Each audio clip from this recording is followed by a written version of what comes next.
Hello my friends, John LaRuffa here with another Unbiased unboxing.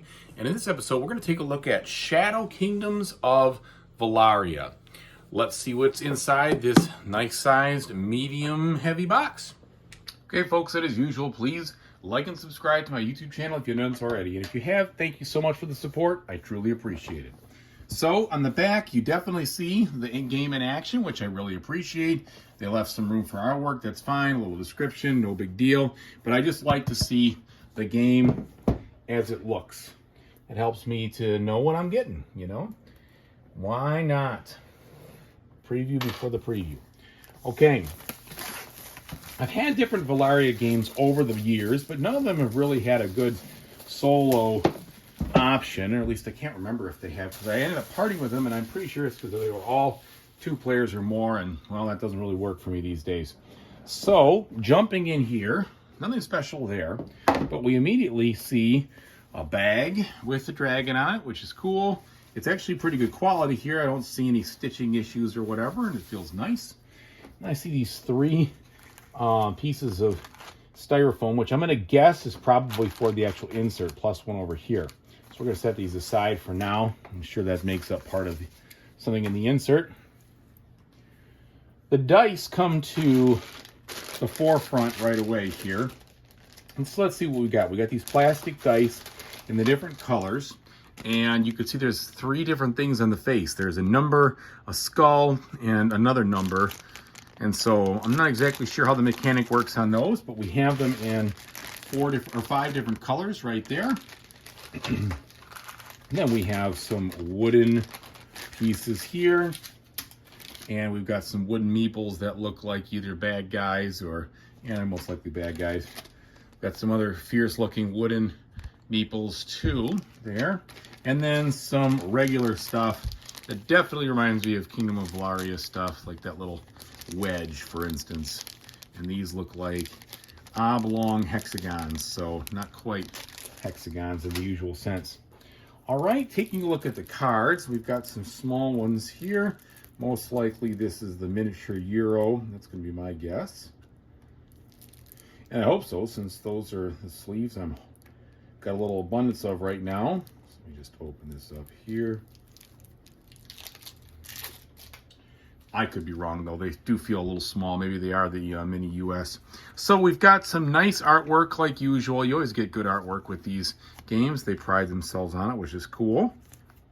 But you have a clear, functional, easy to read card itself. So you got all these different types of monsters and different things going on here.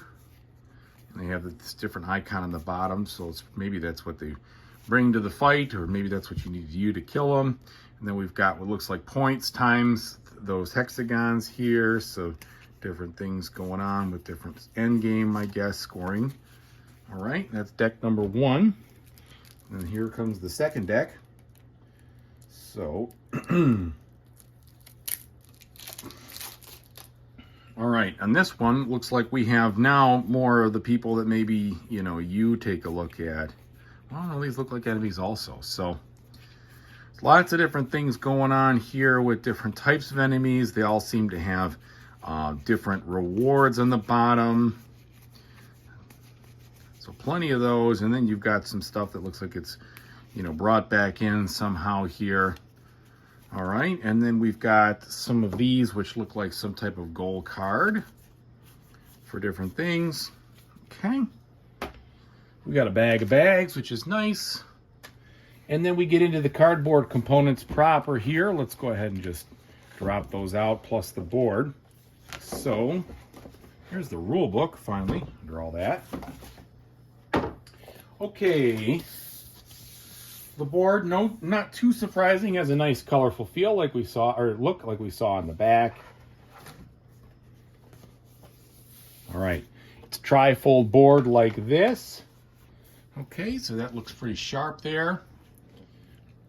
Nice and thematic. And then the cardboard is definitely medium thick. Definitely beefy cardboard here. This one just kind of came right out, so it's not going to be too tough to punch it, but you're going to get thick components there, and as long as they aren't warped, I'll be very happy about it. The back sides of these do not look like, well, the player boards keep coming out on me. but they don't look like anything there is different. Let's see if there's anything different on this. Yes, so each of these sides are different than the other one. So you've got several of these boards here. All right. Yeah, they're just coming right out. That'll make it easy to punch. Okay. And that looks like all the components. Now let's take a quick look at the rule book here. If I remember correctly, these were never too tough to follow. But I always remember that the setup was like, whoa.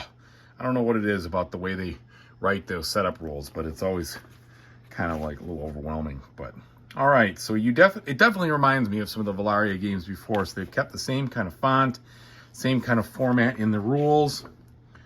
Lots of pictures and examples, which should make this not too difficult to really learn and figure out. All right, and then there's the solo variant right there.